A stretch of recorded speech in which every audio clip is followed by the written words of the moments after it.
네, 안녕하세요. 사회를 맡은 뇌전증 지원센터 박유정 실장입니다. 2020년 7월 개소를 하여서 저희 뇌전증 지원센터가 벌써 3회의 온라인 심포지엄을 개최하였습니다. 오늘 눈발이 날리면서 저희 온라인 심포지엄을 아마도 응원하는 눈발이 날리었었는데요. 밖에 공기는 굉장히 차갑지만 저희 이 안은 아침부터 굉장히 한여름을 방불케 하는 그런 열기였었습니다. 여러분들도 아마 기대를 많이 하셨을 텐데요. 저희 방역수칙을 잘 지키면서 준비 많이 했기 때문에 여러분들이 끝까지 시청해 주셨으면 좋겠습니다. 자, 그럼 응원과 박수와 함께 저희 제3회 온라인 심포지엄 시작하도록 하겠습니다. 네, 이번 심포지엄을 개최할 수 있도록 굉장히 많은 분들이 도와주셨습니다. 그래서 저희가 짧게나마 인사를 드리고 시작을 해야 될 것 같습니다. 먼저 전폭적인 지원을 해주신 보건복지부 한상균 과장님 이하 김난숙 사무관님, 유채연 주무관님 너무 감사드리고요. 그리고 저희 기둥이시죠. 뇌전증 지원센터 센터장 홍승봉 센터장님, 그리고 저희 오은영 박사님을 모시기 위해서 일선에서 애써주신 이병인 교수님, 굉장히 바쁜 스케줄 중에서도 흔쾌히 좌장을 맡아주신 은백리 교수님, 그리고 여기에 참여하신 환자 자조 모임에 좀 참여하셨던, 그리고 환자이신 신민우님, 그리고 하종숙님, 그리고 오은영 박사님까지 너무 감사드리고요. 적극적으로 애써주시겠다고 했던 비욘디 채널 관계자분, 그리고 대한뇌전증 학회, 한국뇌전증협회 분들 너무나 감사드립니다. 또한 뇌전증 저희 심포지움을 계획부터 준비, 그리고 지금 오늘날까지 많이 애써주고 있는 뇌전증 지원센터 직원 여러분들께 너무 감사드립니다. 그래서 여러분들이 끝까지 성원해 주신 덕분에 이렇게 제3회 온라인 심포지움을 개최하게 되었습니다. 저희 무슨 시상식 소감 같긴 한데요. 그래도 여러분들이 굉장히 애써주신 그런 마음을 꼭 전하고 싶었습니다. 자, 그럼 뇌전증 지원센터 홍승봉 센터장님께서 저희 인사말을 해주실 텐데요. 외래가 바쁜 관계로 저희 직접 참여가 어려우셔서 영상으로 대신했음을 양해 부탁드립니다. 안녕하십니까. 뇌전증 지원센터 홍승봉 센터장입니다. 뇌전증 지원센터는 보건복지부의 예산 지원으로 2020년 7월에 설립되었습니다. 그동안 뇌전증 도움전화를 통하여 수천 명의 뇌전증 환자들이 의료 및 복지에 관한 지원을 받고 있습니다. 뇌전증 도움전화 상담은 의대 교수, 간호사, 의료사회복지사가 맡고 있으며 병의원에서 짧은 진료 시간에 물어보지 못하는 많은 질문에 성실하게 답하고 있습니다. 또한 환자와 일반인에게 올바른 뇌전증 교육을 실시하고 뇌전증 편견을 해소하기 위한 활동도 함께하고 있습니다. 이에 더하여 뇌전증 지원센터는 난치성 뇌전증 환자들의 치료를 세계 최고 수준으로 향상시키기 위하여 수술 로봇을 도입하였고 뇌자도 검사 장비의 국내 첫 도입도 진행 중에 있습니다. 오늘은 그동안 진행하였던 뇌전증 도움전화의 상담 현황을 보고드리고 뇌전증 환자와 보호자의 경험담을 듣고 특별히 모신 오은영 박사님의 슬기로운 뇌전증 생활에 대한 강의를 청취하고 질의응답 시간을 갖겠습니다. 뇌전증 환우 및 가족 여러분, 즐겁고 소중한 시간이 되시길 바랍니다. 감사합니다. 네, 저희 센터장님 인사 말씀이셨습니다. 함께 하셨으면 더 많이 배가 됐을 것 같은데요. 아쉽게도 영상으로만 만나뵐 수 있게 돼서 저희가 4차 온라인 심포지엄 때는 꼭 뵐 수 있길 바랍니다. 자, 그럼 그 다음으로는 축사인데요. 대한뇌전증 학회 이사장님, 김기중 이사장님의 축사와 보건복지부 한상균 질병정책과 과장님의 축사가 이어지도록 하겠습니다. 안녕하십니까. 뇌전증은 역사적으로 가장 오래전부터 알려진 질환으로 높은 유병률과 다양한 임상 양상을 보이는 신경계 질환입니다. 대다수 환자에서 치료가 가능함에도 불구하고 사회의 편견과 오해로 환자, 보호자 및 가족들이 차별과 어려움을 겪고 있습니다. 이에 대한 해결책의 하나로 국제뇌전증 협회 및 학회에서 매년 2월 둘째 월요일을 세계 뇌전증의 날로 지정하여 전 세계 120여 개국에서 행사를 벌이고 있습니다. 지난 2월 14일이 세계 뇌전증의 날이었고 이 뜻깊은 시기에 맞추어 제3회 뇌전증 지원센터 심포지움을 개최하심을 축하드립니다. 아울러 참석해 주신 환자, 보호자, 가족 여러분들과 좌장 및 연자분들께도 감사드립니다. 2020년 뇌전증 지원센터가 개소하여 벌써 2년이 경과하고 있습니다. 그동안 국내 뇌전증 환자들의 복지 향상과 권익 증진을 위하여 노력하여 주심에 학회를 대표하여 감사드립니다. 오늘은 지난해 11월 제2회 심포지움에 이어 뇌전증 지원센터의 세 번째 심포지움입니다. 이번 심포지움은 슬기로운 뇌전증 생활이란 주제로 뇌전증에 대한 도움과 상담, 그리고 가족 및 학교 생활에 대한 내용이 준비되어 있습니다. 비록 코비드-19 관계로 온라인으로 진행되는 행사이지만 뇌전증 환자들의 삶의 질 향상을 위한 계기가 되기를 바라며 좋은 행사를 준비해 주신 뇌전증 지원센터 홍승봉 센터장님 및 직원분들께 감사드립니다. 감사합니다. 네, 그 다음으로는 질병정책과 한상균 과장님 축사가 있겠습니다. 안녕하십니까. 보건복지부 질병정책과장 한상균입니다. 뜻깊은 자리를 마련해 주신 홍승봉 뇌전증 지원센터장님, 이병인 교수님, 은백린 교수님, 그리고 행사 관계자 여러분께 깊은 감사의 말씀을 드립니다. 또한 바쁘신 와중에도 오늘 행사에 특별히 참석해 주시는 오은영 박사님께도 깊은 감사의 인사 말씀 드립니다. 우리나라에는 약 30만 명의 뇌전증 환자가 있습니다. 뇌전증에 대한 잘못된 인식과 오해로 많은 환자분들이 심리적, 경제적인 어려움을 겪고 있는 것으로 알고 있습니다. 정부는 뇌전증 환자와 가족의 지원을 위해 2020년 뇌전증 지원센터를 지정 운영하고 있으며 해당 센터를 통해 상담과 교육, 뇌전증에 대한 사회인식 개선 홍보 등 다양한 사업을 추진하고 있습니다.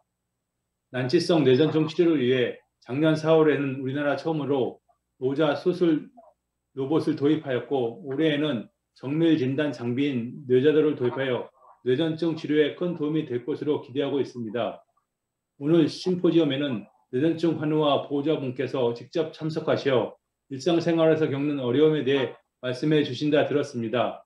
저희도 잘 경청하겠습니다. 정부는 뇌전증 환우들이 자유롭고 차별 없는 일상생활을 이루어 나가도록 보건, 복지, 사회적 인식 등 다양한 문제에 고민하고 개선하도록 노력하겠습니다. 감사합니다. 네, 인사말과 축사 다 들으셨습니다. 자, 저희 오늘 심포지움은 공감하는 뇌전증 생활 그리고 슬기로운 뇌전증 생활 이 두 가지 주제로 준비를 하였습니다.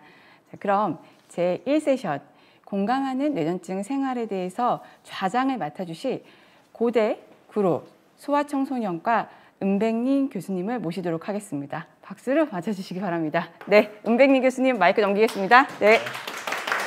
감사합니다. 소개받은 고대 구로병원에서 고대 구로병원 소아청소년과에서 소아신경계 환자를 진료하고 있는 은백린입니다. 오늘 이렇게 제3회 뇌전증 지원센터 온라인 심포지움에 제가 직접 이렇게 참석해서 좌장을 보게 된 거는 개인적으로 크게 영광이고 이런 거를 통해서 저도 진료하는 의사지만 뇌전증 환자들의 여러 가지 어려움을 간접적으로 아마 경험하면서 그런 환자들의 어려움을 어떻게 해결할 건지 같이 고민하는 그런 일들을 많이 하고 있으면서 그런 거에 대해서 정책적 결정 또 학회에서 여러 가지 해야 될 일, 센터에서 해야 될 일, 협회에서 해야 될 일에 대해서 많은 생각을 하게 됩니다. 오늘 첫 번째 세션은 공감하는 뇌전증 생활에서 첫 번째 강의는 우리 뇌전증 지원센터에서 환자들이 굉장히 많은 여러 가지 어려움을 듣고 이거를 해결하기 위해서 많이 애쓰고 계시는 박유정 실장님께서 2020년도에 우리가 뇌전증 지원센터가 생겼고 지금 2년 동안 도움 전화를 쭉 받아왔습니다. 그 도움 전화를 토대로 환자나 가족들이 호소하는 여러 가지 문제점에 대해서 어떤 것들이 있는지 한번 보고하는 시간을 갖도록 하겠습니다. 부탁합니다. 네, 제가 이어서 발표를 진행하도록 하겠습니다. 작년 11월에 저희가 2차 심포지움 때 뇌전증 지원센터의 도움전화 현황에 대해서 개괄적인 내용에 대해서 발표를 한 적이 있었고요. 저희가 이번 심포지움에서는 주제에 맞게 심리사회적인 부분에 대해서 제가 조금 더 구체적으로 설명을 드릴 예정입니다. 다만 제 뒷부분에 굉장히 중요한 세션들이 남아있기 때문에 저는 짧고 굵게 핵심적인 내용을 전달해 드리도록 하겠습니다. 자, 목차는 다음과 같습니다. 심리사회적인 부분이고요. 저희 도움전화는 앞에서 은백님 교수님께서 말씀해 주셨듯이 2020년 8월에 시작되었습니다. 도움전화를 통해서 단일 질병군으로서는 우리나라 최초로 도입된 헬프라인입니다. 그래서 뇌전증 환자들이 의료적, 그 다음에 사회복지적인 측면에서의 어려움에 대해서 굉장히 많은 도움을 받고 있습니다. 도움전화는 의사, 간호사, 의료사회복지사 이 세 부분에서 상담이 이루어지고 있고요. 평일 10시부터 12시 그리고 요일에 따라서는 오후 2시부터 4시 상담이 이루어지고 있습니다. 상담 유형으로는 전화상담, 방문상담, 그리고 전자메일, 그리고 제일 많이 지금 요즘에 선택하고 있는 카카오 채널을 통해서 상담이 이루어지고 있습니다. 앞에서도 말씀드렸다시피 도움전화 상담은 의료랑 사회복지 분야에 대해서 진행이 되고 있습니다. 그리고 이러한 전반적인 부분을 통해서 저희가 지역사회 전문기관으로 의뢰를 하거나 연계를 하게 되고요. 그리고 때에 따라서는 필요에 따른 프로그램 개발을 하기도 하고요. 그리고 저희 지역사회를 연계를 하게 되면서 아무래도 의료비 지원 이런 것들도 하게 됩니다. 또한 찾아가는 교육도 저희가 준비 중에 있습니다. 두 번째로는 구체적으로 전화상담 통계입니다. 그 내용을 보시게 되면 2020년 그리고 2021년 총 상담 건수는 4,006건입니다. 4,006건 중에서 의료 분야가 55%를 차지하고 있고요. 복지 분야가 45%를 차지하고 있습니다. 여기서 말씀드리는 의료 분야에 대해서 가장 많은 문의는 뇌전증에 관련된 전반적인 사항이고 두 번째는 바로 약물에 관련된 부분이었습니다. 사회복지에서 봤었을 때에는 사회적인 참여활동, 법률, 그다음 장애인, 운전 이런 것들이 굉장히 많은 질문이 왔었고요. 두 번째로 많은 부분이 바로 심리사회적인 부분이었습니다. 그래서 심리적인 상담을 요한다라는 부분이 많이 호소했던 부분이었습니다.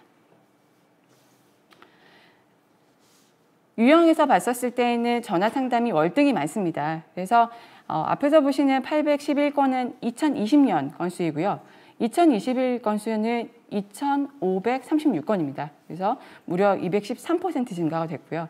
카카오 채널 같은 경우는 저희가 적극적인 홍보를 통해서 무려 2,200%가 증가가 되었습니다. 그래서 카카오 채널로 뇌전증 지원센터 등록을 하시게 되면 하단에 채팅이 나오게 되고요. 채팅에서 여러분들이 상담을 의뢰를 하시게 되면 저희가 이렇게 답변을 해드리게 됩니다. 그다음 내원 동기별로 좀 말씀드리겠는데요. 내원 동기는 주로 맨 처음에는 병원에서의 유입이 더 많았었습니다. 그래서 683건이 병원 유입이었었는데요. 저희가 네이버 블로그, 그리고 유튜브, 그다음 카카오 채널 홍보활동, 그다음에 라디오, 전광판 같은 5개 활동을 통해서 홍보의 경우는 총 575건으로 홍보가 39% 정도, 병원이 46%의 유입률을 보였습니다. 상담 내용을 4,006건이라는 이 상담 내용을 제가 사회복지에 관련된 상담으로 조금 더 필터링을 했고 그 다음으로 그 중에서도 심리상담 그리고 법률 상담에 관련된 부분에 대해서 좀 더 발췌를 했습니다. 그리고 그 발췌한 내용의 리스트를 갖다 쭉 보니 총 278건이었었습니다. 278건을 다시 제가 재분석하니 4가지의 주제가 나오고 그 세부적인 하위 주제가 바로 15개가 이렇게 구분해서 볼 수 있었습니다. 그래서 크게는 4가지 주제를 보시게 되면 뇌전증과 가족, 그리고 뇌전증과 심리적인 문제, 그리고 뇌전증과 사회적인 활동, 뇌전증과 부모, 여기서 말하는 부모는 부모의 역할인 부분입니다. 뒷부분에서 하위 주제의 구체적인 내용들은 제가 예시를 보여드릴 거고요.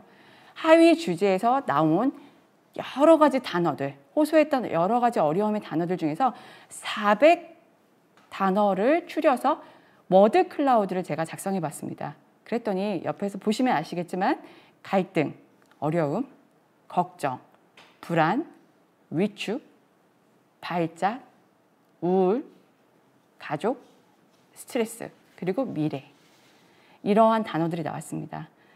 그래서 여러분들이 어느 쪽에서 미래에 대한 걱정, 우울함, 그리고 가족 간의 갈등, 발작에 대한 불안, 심리사회적인 부분의 어려움, 스트레스, 이러한 부분들을 보실 수 있습니다. 워드 클라우드에서는 굉장히 많은 단어가 나온 부분들이 굉장히 크게 드러나게 되고 부각이 되게 되는데요.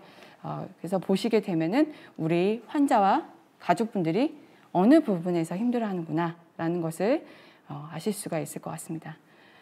제가 이제 구체적으로 직접 환자분들이 호소했던 부분들을 그대로 발췌를 해서 가지고 왔습니다. 도움 전화의 상담, 학교 교우관계 인식에 대한 부분을 좀 말씀드리도록 하겠습니다. 학교 교우관계 인식에서 저희가 상담을 통해서 우리 환자분이 왜 대인관계가 내가 힘들지?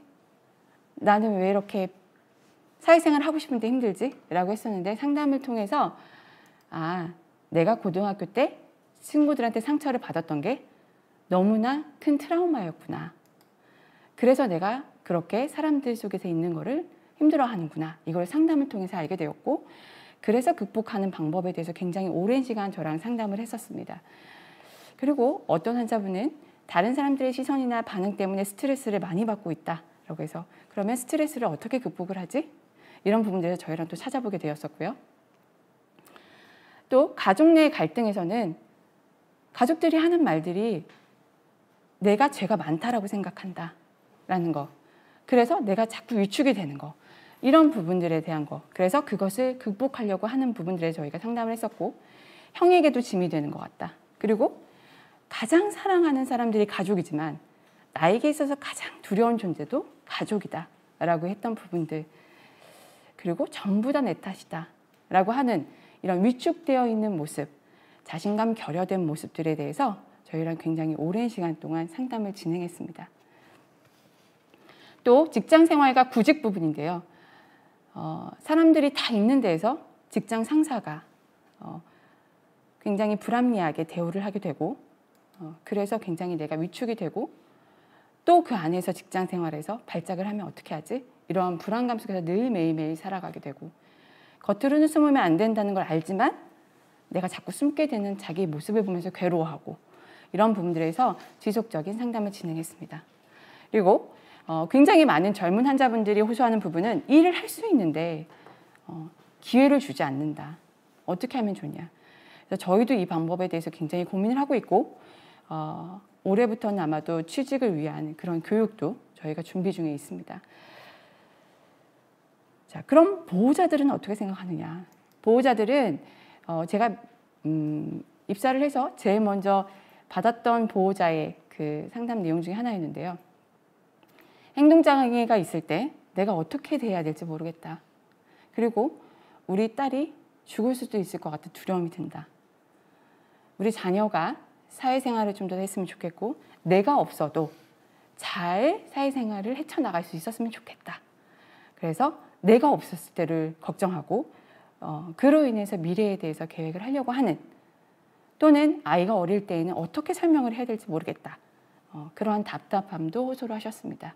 그리고 자녀 2명 다 뇌전증인 경우에서는 어머니의 그런 죄책감이 엄청나게 크게 밀려와서 힘들어하셨던 것들, 이런 부분들에 대해서 저희랑 상담을 진행했었습니다.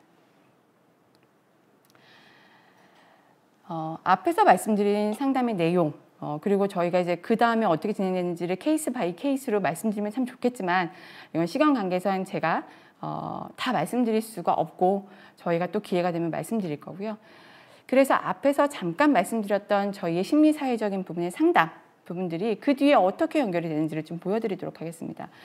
심리사회적인 상담뿐만 아니라 저희가 때에 따라서는 심리사회적인 상담을 하면서도 교육이 필요할 때에는 자가관리 교육도 실시를 하게 되고 정보 제공도 하기도 하고요. 상담에 따라서 우울감이 너무 심하거나 자살의 위험성이 있을 경우는 자살 예방 상담을 하기도 하고요. 앞에서 보여드렸던 대로 일반 상담을 진행하기도 합니다. 또 의료 상담을 진행하기도 하죠. 그다음에 변호사를 선임을 해서 이렇게 할 수 있는 게 변호사는 저희가 선임하지는 않지만 법적인 자문을 의뢰를 해서 명쾌한 답변을 얻기도 하고요. 그리고 지역사회에 의뢰를 하기도 하고 저희가 올해 실시가 될 뇌자도 검사도 의뢰가 되고 있습니다. 그리고 이렇게 온라인 심포지엄에 참여하시는 것처럼 여러 가지 사회 활동에 참여할 수 있는 기회를 만들고 있고 여러분들한테 계속 홍보를 하면서 참여로 계속 유도를 하고 있습니다. 저희가. 그래서 이런 부분들이 크게 저희 도움 전화 상담을 통해서 이루어지고 있다는 거 다시 한번 말씀드리고 싶고, 자, 그럼 가장 중요한 건 저희가 상담 그 이후에 모든 우리 환자분들이나 가족분들한테 피드백을 받는 건 아니지만 간혹 우리 환자랑 가족분들이 전화를 주십니다. 어떻게 전화를 주시냐면 기분이 되게 좋을 때 전화를 하시기도 하시고요. 또 내가 인정받고 싶은데 누군가와 소통을 하고 싶은데 되게 솔직하게 소통을 잘 못할 때 그때도 저희한테 전화를 주십니다. 그래서 제가 한 거에 대해서 칭찬받고 싶어서 전화했어요 라고 하시는데 그럴 땐 저희가 너무너무 기분이 좋습니다. 굉장히 우울했던 환자분이 그렇게 자기를 속내를 드러내면서 저 칭찬받고 싶어요 라고 얘기를 했었을 때 우리 선생님들이 다 칭찬을 해주면서 잘했다 라고 했었을 때 또 그분은 또 동기부여를 받아서 또 앞으로 나아갈 수 있으니까요. 또는 전화 상담을 하다가 본인 스스로가 굉장히 부정적인 인식을 가지고 있었는데 지금 상황이 그렇게 부정적이지 않을 수도 있다라는 사고에 전환을 하기도 하시고 저희가 전화 상담을 하고 난 다음에 후에 자가관리를 굉장히 잘하면서 앞으로 취직도 하시고 그래서 다시 전화를 주시는 경우도 있었습니다. 그래서 저희도 또 힘을 얻어서 상담을 하게 되죠. 짧게 말씀드렸지만 저희는 아직 부족함이 많습니다. 뇌전증 지원센터가 아직 개소한 지 얼마 되지도 않았고 그러나 여러분들이 있기에 저희가 조금씩 발전할 수 있는 것 같고요. 여러분들을 위해서 항상 열려있는 이 공간을 적극적으로 활용하셨으면 좋겠습니다. 자, 저희 응원 꼭 해주시고요. 여러분들 저희가 또 힘껏 응원하겠습니다. 네, 이상으로 발표 마치도록 하겠습니다. 네, 박유정 시장님 대단히 감사합니다. 우리 뇌전증 지원센터에서 단순히 환자의 질환에 대한 얘기뿐만 아니라 환자의 마음을 보듬어주고 또 마음을 치유할 수 있는 것까지 저희가 하고 있다라는 말씀을 해주셔서 또 의료 상담이 한 55% 차지하지만 복지 상담이 44%, 45% 정도를 차지하는 걸로 봐서 굉장히 우리 뇌전증 환자들이 갖는 여러 가지 어려움이 많다라는 거를 2차적으로 보여주는 데이터라고 생각을 합니다. 다음은 우리 뇌전증, 나 그리고 가족이라는 제목으로 사실은 이런 시간을 갖는 게 쉽지 않고 또 흔하지 않는 오늘 귀한 시간을 마련을 했습니다. 더군다나 이 자리에 같이 걸음을 해주신 한 분의 환자분과 한 분의 환우의 엄마분을 모시고 실제로 이 가정에서 또 개인적으로 일어나는 여러 가지 일에 대해서 우리가 서로 상담하고 또 알아보는 그런 시간을 갖도록 하겠습니다. 뇌전증 환자나 보호자가 얼마나 많은 고민을 하고 있고 또 뇌전증으로 인해서 얼마나 힘들고 갈등이 많은지에 대한 그런 점검하는 시간을 갖도록 하겠습니다.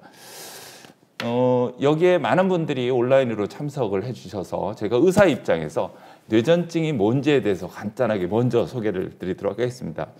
뇌전증이라는 거는 주로 소위 경련 발작을 주로 하는 증상을 가진 질환이죠.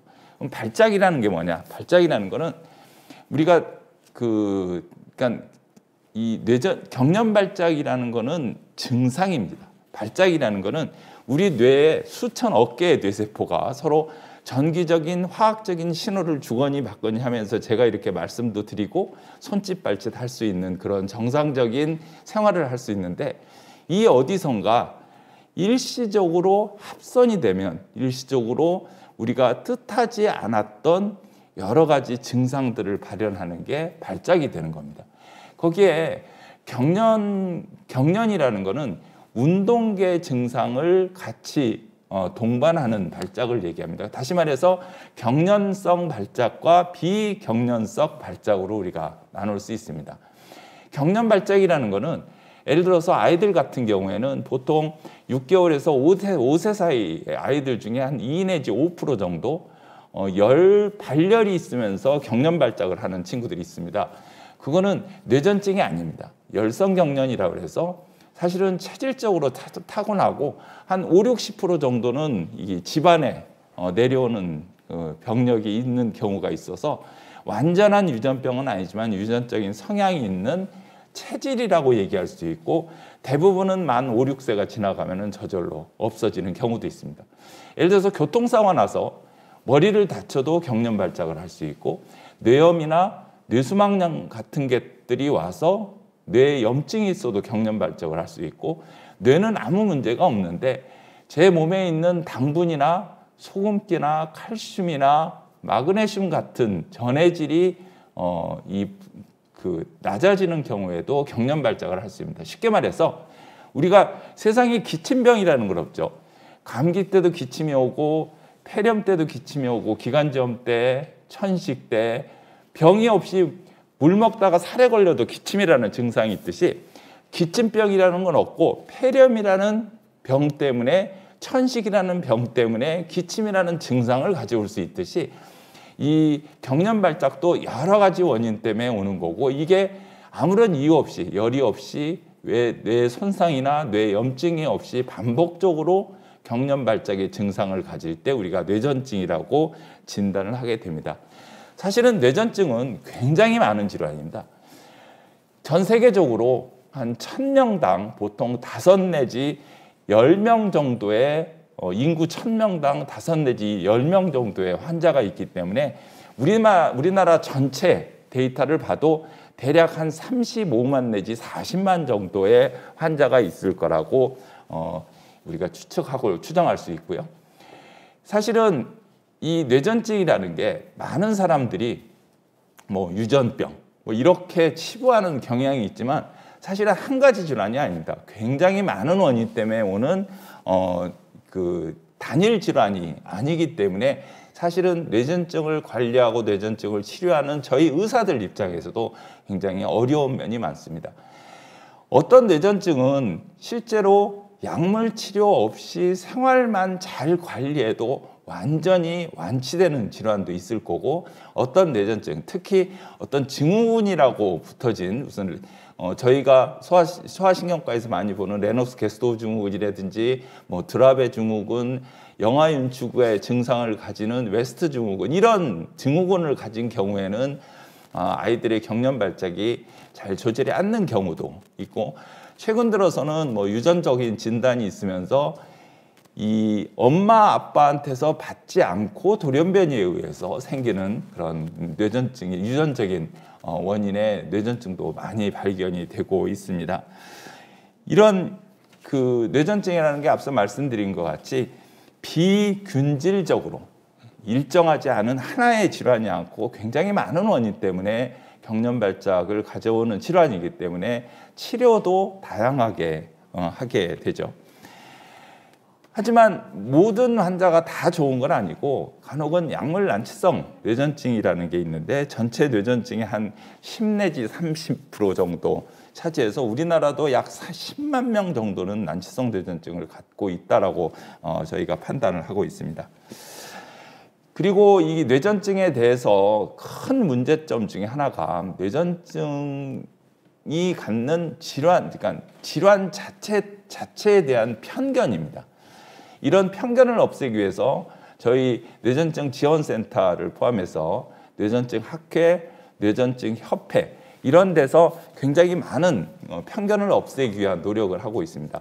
사실은 전통적으로 옛날에 고대로 올라가 보면은 뇌전증은 마치 신이 내린 질환, 뭐 이렇게 뭐 악귀가 들었다든지 이런 터무니없는 데서 나온 생각을 최근과 같이 과학이 발달하고 이렇게 산업이 많이 발달한 지금 시점에도 그런 생각을 떨치지 않는 거에 대해서는 참 뭐 저희 같이 이렇게 진료를 하는 의사 입장에서는 어이없을 뿐더러 저희들도 반성을 하면서 이런 것들을 없애기 위해서 인식 개선을 하기 위해서 많은 노력을 하고 있습니다. 특히 저희 나라에서는 과거에는 뇌전증을 간질이라고 불렀죠. 그 간질이 갖는 여러 가지 사회적 편견을 없애고자 2012년도에 이 간질이라는 것을 사회적인 합의하에 간질이라는 용어를 없애고 뇌전증으로 바꾸게 되고 뇌전증 선포식을 2012년 6월 7일에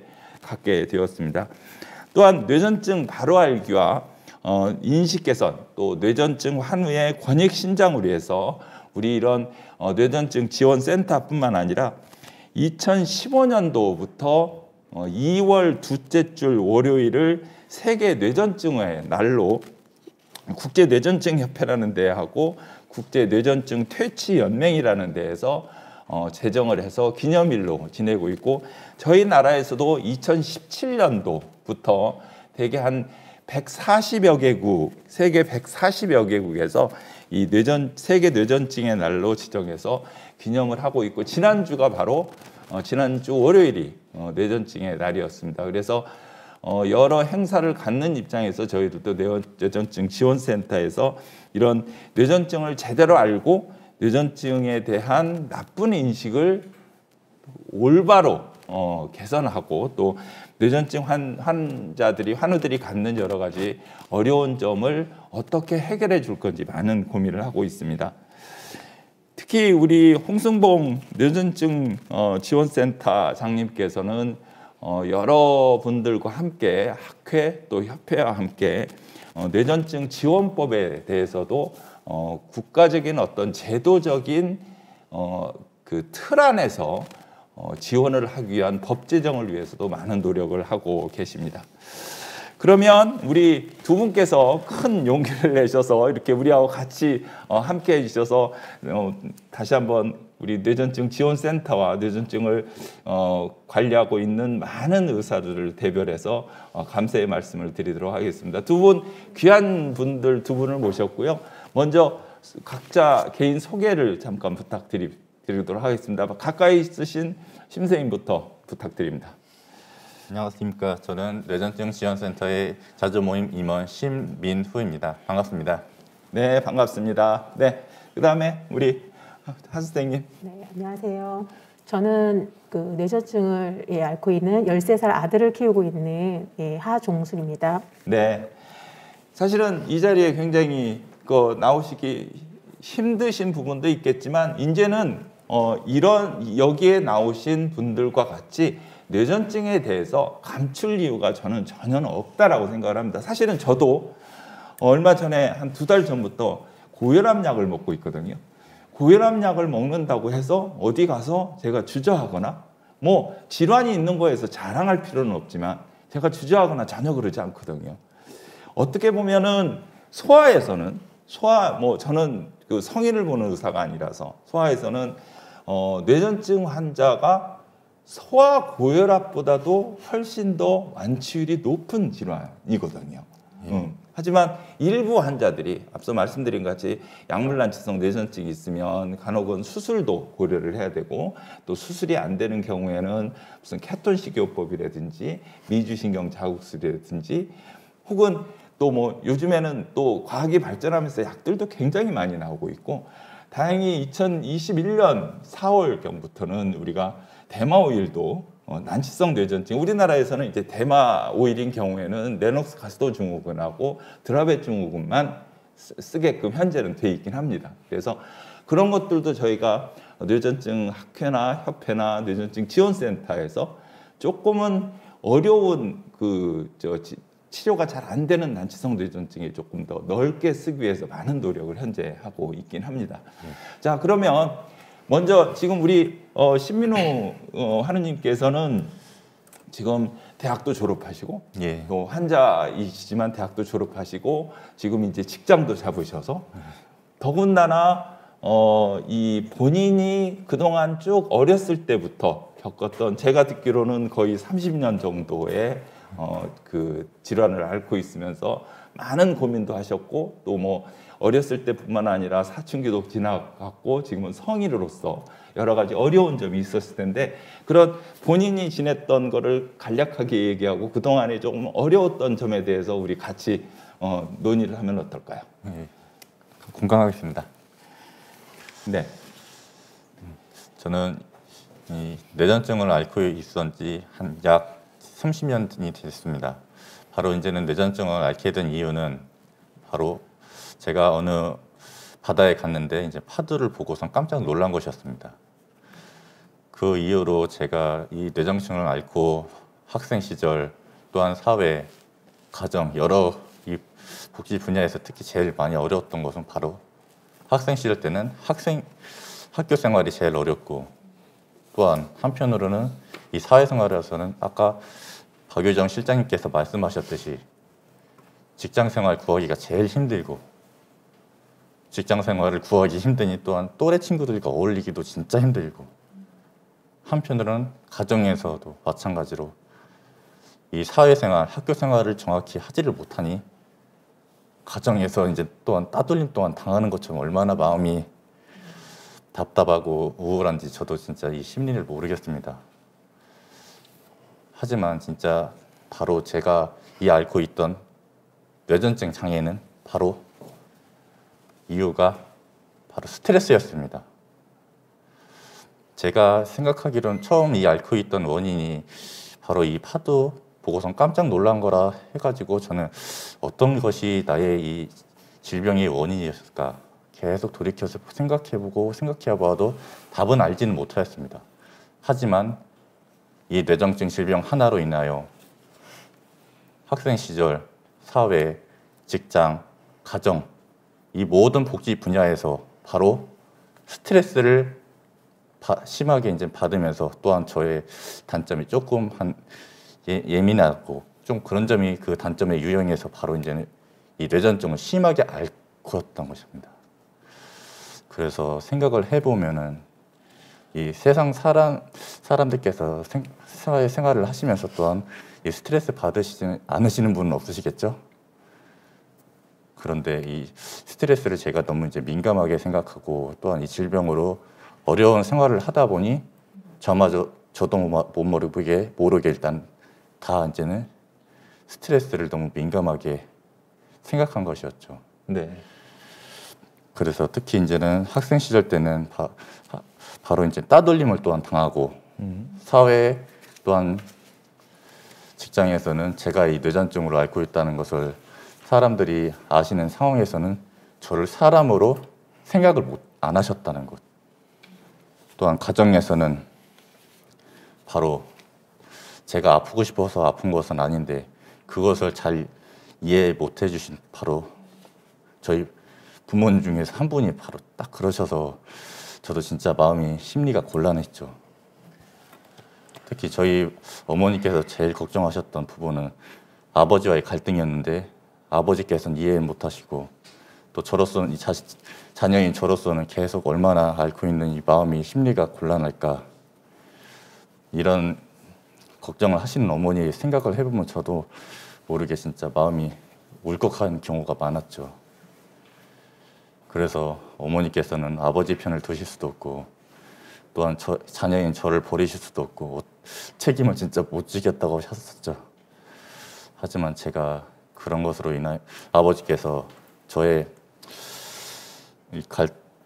갈등 때문에 일단은 계속 저의 이 질병으로 인하여 갈등을 계속 겪고 있는 것을 제가 돌이켜서 생각을 잘 해보니까 그래 나의 이 생각하는 마인드 긍정적인 마인드로 이제는 잘 생각을 하여서 생활을 하면 고칠 수 있을 것이다 이런 자신감 하나로 인하여 제가 이 질병을 스스로 이제는 딱 고칠 수가 있었던 것입니다. 네, 아주 중요한 말씀을 하셨습니다. 사실은 의학적으로 보면 뇌전증이 그러니까 과거에 뭐 우리 선대들, 우리 선대들 얘기로는 그건 뭐 이건 이조시대 얘기입니다. 뭐 선대들 보면 이게 경련 발작이 놀랜병, 체한병이라고 생각했지만 현대 과학적으로 하면은 사실은 이치 맞지 않습니다. 절대로 놀래거나 체에서 오는 질환은 아닙니다. 물론 우리 집에서 아까 제가 경련 발작이라는 게 합선되는 거에 비유를 했잖아요. 우리 집에서 아니면 제 컴퓨터가 합선이 될 만한 끼를 가지고 있는 경우에 예를 들어서 습도가 높아지거나 기후가 나쁘거나 이런 경우는 아니면 전압이 잘 안 맞거나 그러면 쉽게 합선이 될 수 있겠죠.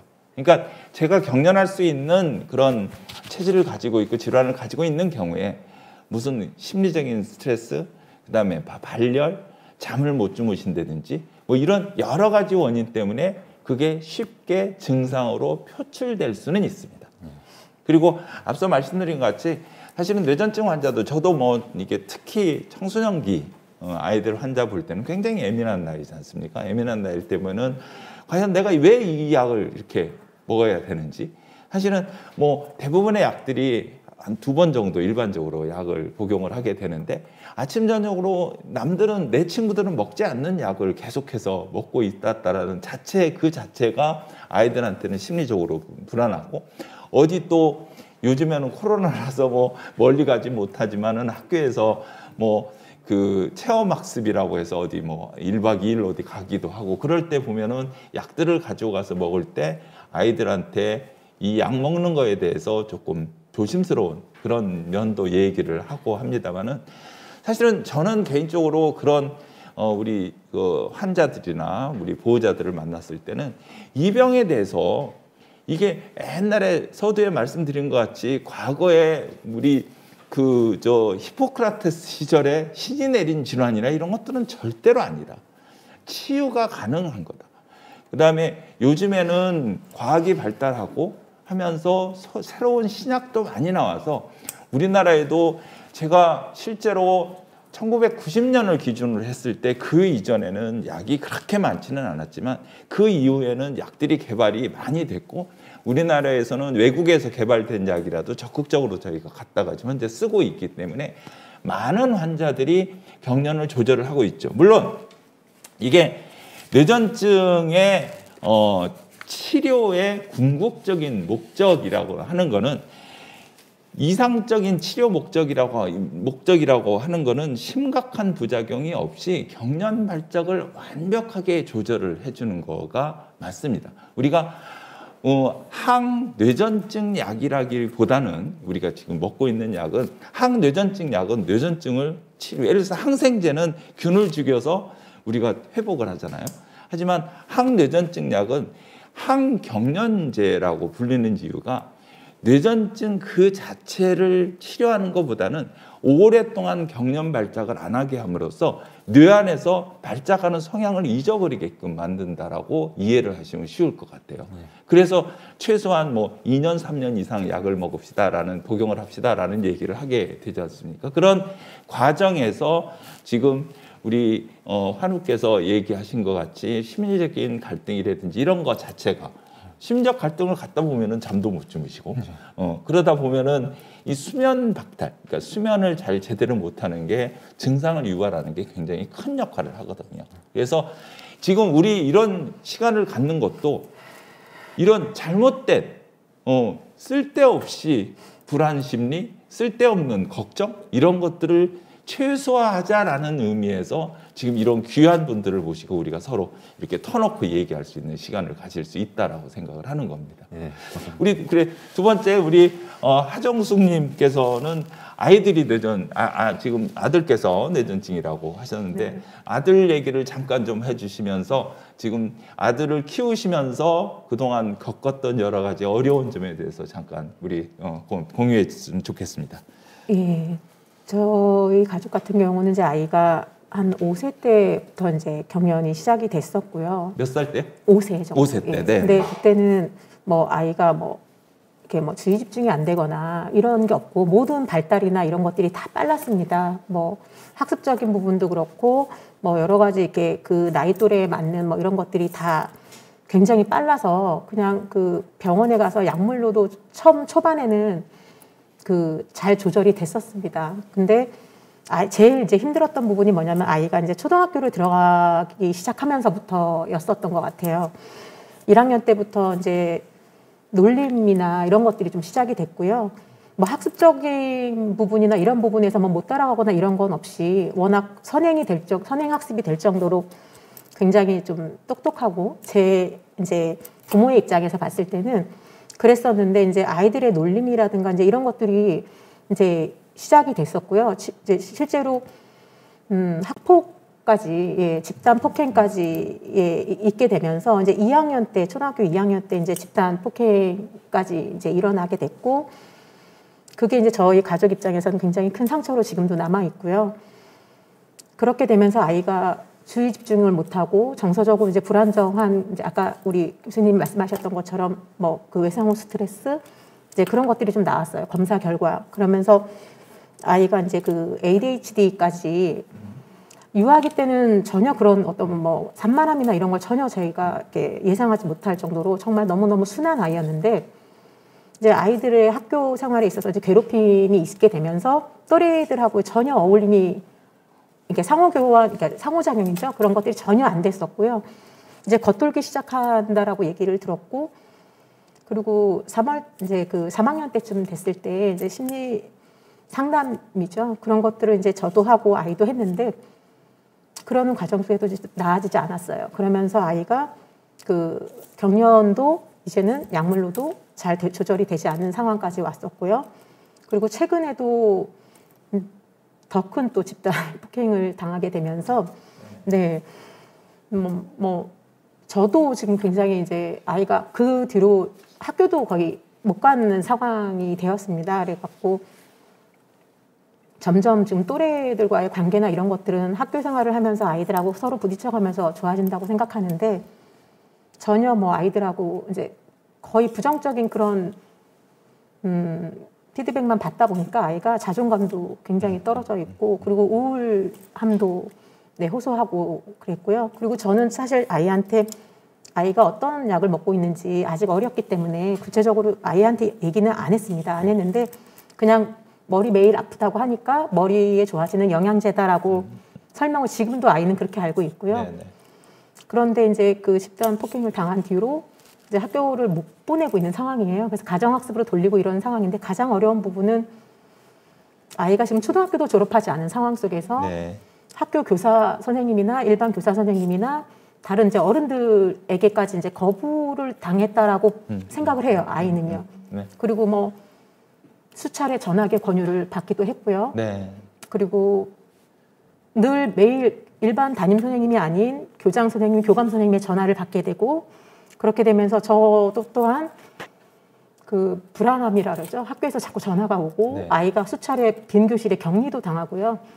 그 격리를 당한 이유는 이제 뭐 수업에 방해가 된다거나 아니면 아이가 주의 집중을 안 하고 교사의 지시에 잘 따르지 않는다라든가 뭐 이런 이유로 빈 교실에 좀 수차례 격리를 당하는 일도 있었고 그래서 가장 지금 어려운 점은 아이가 이제 6학년을 올라가게 되는데 올해 앞으로 어떤 일이 또 벌어질지 네. 또 막 이런 불안함이 사실 있어서 저도 지금 심리적으로 이게 심리 치료를 받고 있는 상황이거든요. 네. 그러다 보니까 뭐 아까 말씀하셨던 의료비 뭐 상담 치료라든가 아니면은 이렇게 의료비 지출도 굉장히 지금 네. 예, 많이 나가는 것도 사실이고요. 예.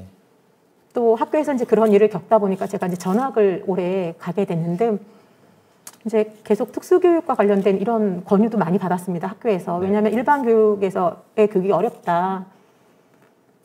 근데 우리 아이는 이렇게 통합교육을 따라가지 못할 정도의 어떤 지적 그런 수준 미달인 아이는 아니거든요. 네. 그럼에도 불구하고 그 이제 경련이 저는 잘 모르겠습니다. 이렇게 경련이 자꾸 발작이 일어나면서 아이가 주의 집중이 안 되는 그 ADHD가 된 건지.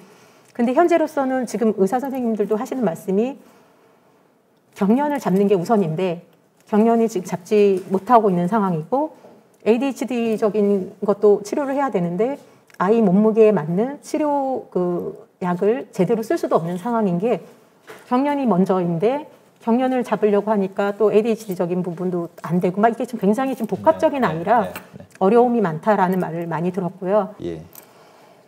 그래서 지금 아이가 일단은 또래 관계 그 사회 그 나이라 그러죠. 지금은 한 8세 정도 수준이 나와버렸어요. 그러니까 아이랑 거의 애들하고의 교류가 전혀 안 된다라는 거거든요.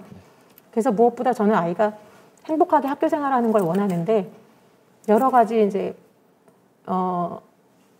아이가 생각했을 땐 작은 학교라는 곳이 작은 어떻게 보면 첫 발의 사회인데 그곳에서마저도 계속 거부를 당하고 있는 어떻게 보면 뭐 다른 학교로 갔으면 좋겠다 뭐 이런 얘기를 너무 많이 들었게 되면서 저 또한 상처를 너무 많이 받은 게 사실이고요.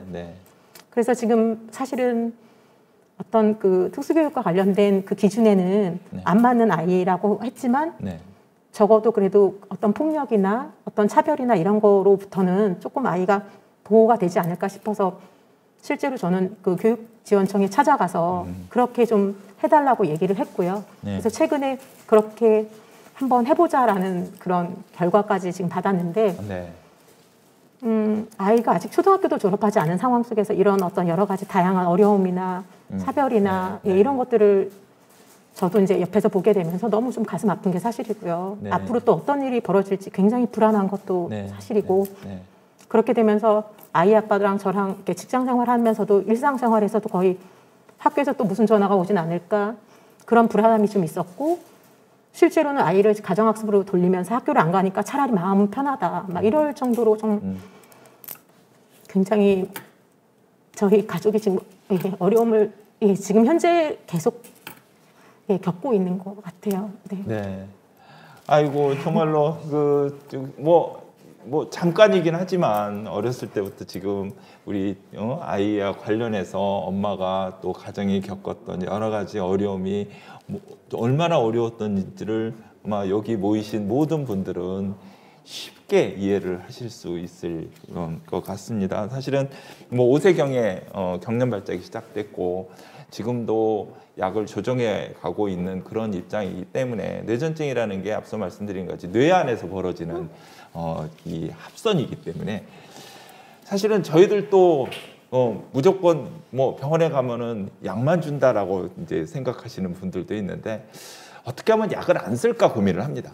약을 어떻게 뭐 일부 뇌전증인 경우에는 예를 들어서 뭐 양성 롤란딩 뇌전증 같은 게 소아에서는 있거든요. 제일 많은 부분인데 그 아이들은 잠만 규칙적으로 잘 되면 경련 발작을 전혀 안 하는 친구들이 제법 있습니다. 그런 아이들은 이 낮에 경련 발작을 하는 아이들 일부 애들을 제외하고는 밤에 잠만 제대로 자면은 경련 발작을 안 하기 때문에 그런 아이들은 약물 치료를 안 하는 경우도 있거든요.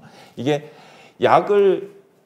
그런 아이들은 약물 치료를 하고 경련을 일정 기간 안 하나 약물 치료를 그러니까 안 하면서 일정 기간 경련을 안 하나 약물 치료를 하면서 일정 기간 경련을 안 하나 사실은 결과치가 똑같거든요. 그런 경우는 약을 쓸 수가 저는 필요가 없겠죠. 하지만 반복적으로 경련 발작을 했을 때는 할 수 없이 우리가 약을 쓰게 되고 일반적으로 뇌전증 환자를 치료하다 보면은 2000년대에 아주 좋은 아주 굉장히 유명한 분이 논문을 낸 게 있는데 전체 뇌전증 환자가 9살부터 90세까지 환자들을 모아가지고 470명이면 굉장히 많은 환자들이지 않습니까? 그 환자들이 약을 썼을 때 어떻게 하는지에 대한 조사를 해본 적이 있었는데 이 470명의 환자들이 첫 번째 약을 썼을 때 경련이 전혀 안 하고 잘 조절되는 확률이 47%였어요.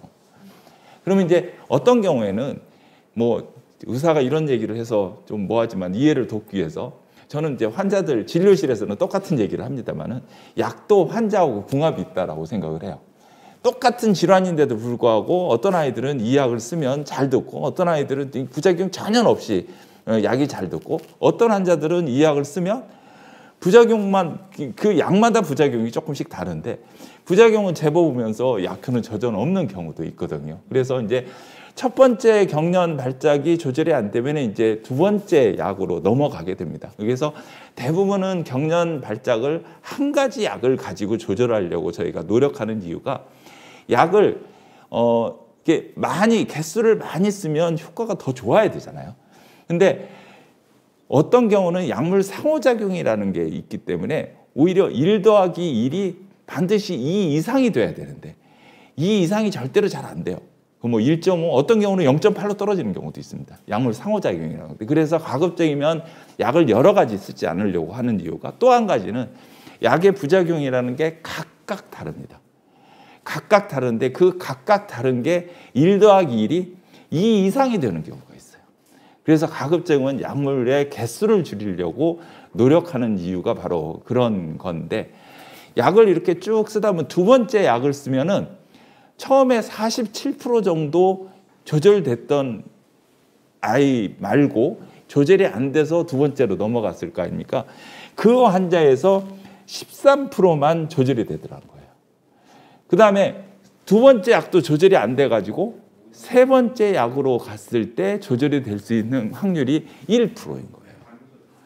그러면 이제 거길로 끝나는 거는 아니고 뭐 다른 약들을 다 해보면은 결국은 더 추가로 한 3% 정도가 돼서 전체 환자를 다 따져보니까 64%는 약물에 의해서 잘 조절이 되더라는 거예요. 물론 2000년대 데이터이기 때문에 어떻게 보면 호랑이 담배 먹던 시절 얘기긴 해요. 그동안 과학이 많이 발달하면서 좋은 약도 많이 개발이 됐고 뭐 수술적인 요법도 우리나라에서 지금 뭐 뇌전증 지원센터에서도 많은 정부 기금을 가지고 수술을 위해서 수술을 제대로 하기 위한 여러 가지 뭐 기계도 저희가 사두고 하는 그런 입장이거든요. 그래서 일반적으로 우리가 환자가 왔을 때 환자마다 조금씩 다르긴 하지만 처음에 한 2가지 약물을 써서 조절이 잘 안 되는 난치성 뇌전증으로 우리가 보통 난치성 뇌전증이라고 우리가 정의하는 거는 일반적으로 약제를 2가지 정도 썼는데 경련이 2년 이상 조절이 잘 안 되는 경우를 우리가 난치성 뇌전증으로 일반적으로 얘기를 하는데 그렇게 되면은 수술적인 걸 한 번쯤 고려합니다. 근데 수술적인 것만이 아니에요. 이게 수술을 할 수 없는 경우도 있어요. 어떤 이 뇌 안에서 합선이 되는 위치가 딱 한쪽에서만 계속 나오는 경우. 예를 들어서 이 큰 건물이 있다 치면은 그 건물에서 어떤 방에서만 합선이 계속되면은 그 방은 이미 이 기능적으로 잘 안 되잖아요. 그러면 그쪽으로 들어가는 전선을 잘라내버리고 그 방은 창고로 쓰는 겁니다. 하지만 이미 기능이 떨어져 있기 때문에 그렇게 잘라낸다 해도 큰 영향을 미치지 않는 경우가 많이 있죠. 그런 경우에 이제 수술적인 거를 단순하게 일부분을 도려내서 뇌를 도려내서 물론 큰 일이긴 하죠. 큰 결정이고 그래서 이게 경련 발작을 안 하게 될 수 있는 확률도 상당히 높습니다. 일부 뭐 측대염 뇌전증 같은 경우에 해마경화증이나 이런 것들을 갖는 아이들은 약물 써서 안 듣는 경우는 수술요법으로도 완치율이 굉장히 높아지는 거거든요. 그래서 그렇게 고민을 하는데 만약에 이게 곤란하다, 수술이 곤란하다 싶으면은 다른 약물이 또 뭐 아까 말씀드린 것 같이 굉장히 많은 약물들이 개발되어 있고 그 약물들이 각각 작용이 다릅니다. 똑같은 약이 아니에요. 그러니까 우리 뇌에 가서 일하는 그 작용이 다르기 때문에 그 작용을 환자하고 잘 맞춰서 그 다른 약제를 써보고 여러 가지 약제를 쓰는데도 불구하고 경련 발작이 잘 안 되는 경우는 특히 아이들인 경우는 케톤식이요법이라는 그런 식이요법도 하고 혹은 미주신경 자극술이라고 해서 이런 뇌신경을 자극하는 방법도 있고 뭐 어른들 같은 경우는 신부 뇌신경 자극술이라는 것도 하고 최근에는 뭐 대마 오일 같은 게 우리나라에서는 뭐 아직은 넓게 쓸 수는 없지만 여러 가지 난치성 뇌전증에 쓸 수 있는 그런 약들도 여러 가지를 시도를 해보고 그런 과정을 거치게 됩니다. 물론 경련 발작을 하는 아이들 보면 이 지능은 어디서 나옵니까? 뇌에서 나오죠. 경련 발작은 어디서 나옵니까? 마음에서 나오는 거 아니잖아요. 뇌에서 나오지 않습니까? 그렇기 때문에 경련 발작을 너무 많이 하는 그 자체가 뇌 기능을 떨어뜨릴 수밖에 없을 거고 또 그런 경련 발작을 일으킬 만한 구조적인 뇌의 회로라고 얘기를 하죠. 그 회로에 이상이 있는 경우는 그런 경우에는 뇌 자체의 기능이 떨어질 수밖에 없고 약물도 영향이 전혀 없는 건 아닙니다. 영향이 전혀 없는 건 아니고 일부 약제는 이 지적 기능이라든지 여러 가지 부작용이 있다고 말씀을 드렸다시피 지적 기능이나 이런 데 영향을 미치는 약도 있고, 하지만 최근 들어서는 약들도 그런 인지 기능이나 이런 데 영향이 주지 않는 약들을 많이 개발해서 그런 쪽으로 쓰려고 노력을 많이 하지요. 뭐 그 외에도 지금 말씀하신 것 같이 사회적인 여러 가지 편견, 인식적인 문제, 이런 문제 때문에 아이들끼리의 왕따라든지 심지어는 어른이신 선생님들의 그런 편견이라든지 이런 것들도 굉장히 어려운 점에 해당이 되고, 또 사회적인 그 외에 다른 분들은 오죽하겠습니까? 그래서 저희들도 이 초등학교 선생님들한테서 처음에는 어떤 노력을 했냐면, 반에서, 그러니까 예를 들어서 경련 발작을 하면은 갑자기 놀래잖아요. 그래서 어떻게 대처를 하는지 잘 몰라서 그런 경련 발작을 하는 친구들, 요즘에 뭐 어느 때 보니까 초등학교 3학년 여자아이가 심폐소생술을 해서 어른을 살렸다라는 그런 기사도 나오지 않습니까? 이런 심폐소생술은 학교에서도 일반적으로 뭐 아이들도 가르치고 그런 입장이긴 한데, 저희들도 학교 선생님을 대상으로 경련 발작이 있을 때 어떻게 응급 대처를 해 주십시오라고 교육도 시키고 하는 거를 하지만, 이제는 그거를 넘어서 이 질환이 정말로 다른 아이들하고 똑같이 공부도 하고 똑같이 아이들하고 놀고 할 수 있도록 선생님들이 잘 좀 관리를 해 주십시오라고 부탁을 하는 그런 입장으로 돌아서서 저희가 전파하는 일을 하고 있습니다. 그래서 그런 것들이 하나하나 조금씩 더 좋아지고, 우리 뇌전증 지원센터를 통해서도 학교 선생님들을 대상으로 그 환자 어떤 증상이 있을 때 관리뿐만 아니라 일상적인 관리도 그런 교육을 시켜야 되겠다라는 생각을 이 자리를 비워서 다시 한번 크게 하게 됩니다. 그래, 우리 신민우 선생님께서는 지금 사실은 뭐 정치적인 스트레스를 굉장히 많이 받으셨던 것 같고, 그 자체가 치료에 악영향을 크게 미쳤을 거라고 저는 의사로서 생각이 됩니다. 그런 과정을 하게 된 과정을 조금 소개해 주시면은 우리 많은 분들한테 도움이 되지 않을까 싶습니다. 제가 이 경기를 한 이유는 아까 제가 처음에 소개할 때 이제 말씀드렸듯이 바로 이제는 저도 이 보호자 분의 이 자녀분과 마찬가지로 이제 너무 이제 집단 학교에서 또 따돌림을 많이 당하고, 또한 직장에서 이제 어떻게 직장을 잘 들어가지 못하니 왜 다른 친구들 같이 직장을 못 들어가느냐, 아버지의 그런 말씀 한마디 한마디로 네. 제가 마음의 상처를 입어서 스트레스를 받은 것이었죠. 네. 아버지께서 좀 그런 것이라도 잘 이해를 해주시면서 조금 저를 위로와 그런 안부 한마디 한마디로 인해서 조금 더욱더 이제 마음의 심리를 더욱더 쌓아주셨으면 좀 제가 더 이제 괜찮았을 텐데, 그러지는 못하시고 너무 이 마음이 우선적으로 너무 가는 것이 아니었나, 그렇게 생각을 들었었죠. 네. 그래서 저는 이제 학생 시절 때는 좀 그랬지만은 이제 성인이 된 후로는 바로 이제 저의 취미, 이런 장점을 이제 하나하나씩 이제 생각해서, 오히려 이제는 학교 같은 곳은 어쩔 수 없이 계속 가야 하는 곳이지만은 이 취미를 취미 아니면 잘하는 것을 잘 기준 삼아서 이제는 그곳에 이제 집중을 하게 하다 보면은 저 또한 경기를 안 했습니다. 바로. 네. 이제 계속 이제 우연치 않게 이제 가야 할 곳은 꼭 간다면 이제 그 과거의 생각들이 꼭 떠오르는 것이었죠. 네. 하지만 이제는 자신의 취미 아니면 특기 아니면 또한 이제 잘하는 것을 이제 기준 삼아서 집중을 그곳으로 쌓다 보면은, 또한 아무리 장애라 하더라도 장애를 뛰어넘어서 이제 나만의 개인을 자아 개념, 인식을 살릴 수가 있는 것이었습니다. 네.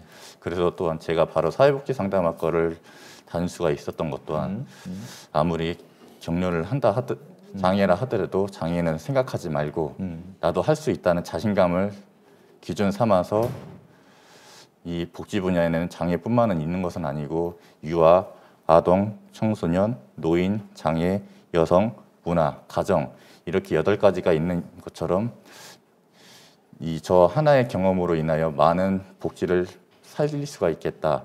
이런 인식 또한 상호작용이 키워졌던 것입니다. 그럼으로써 지금 자녀분께서 진짜 이 질병 하나로 인하여 진짜 마음이 심리가 곤란하시겠군요. 하지만 너무 이제 그곳에 또한 이 마음이 안타까움이 커지시면 또한 어머니 또한 진짜 마음 진짜 곤란하시겠군요. 그래서 말씀하시는 것을 듣다 보니까 바로 저희 어머니 이 심리가 떴습니다. 바로. 그렇죠. 네. 저희 어머니께서도 저의 이 아픔 하나로 인하여 아버지와의 충돌, 네. 또 학교에서의 따돌림, 네. 직장에서의 어려움 이런 것을 진짜 말로 표현할 수가 없겠군요. 네, 맞습니다. 하지만 일단 저의 취미 또한 특히 이런 것을 기준 삼아서 제가 하나하나 이제 저의 포인트 이런 것을 하나하나 쌓다 보니까 또한 그것을 기준 삼아서 진짜 저의 자랑을 우선적으로 하나하나 하다 보니까 바로 진짜 오히려 이제 저희 어머니께서는 요즘 따라서 더욱더 자랑스럽게 생각하시고 또 한편으로 이제 제가 뇌전증을 떠나서 확실한 진짜 사람이 되었다. 요즘 제가 생각을 하다 보면 바로 요즘 사람들은 자아 개념이 없다. 네. 또 뭐 일방적으로 개인주의만 찾는 것이 아닌가.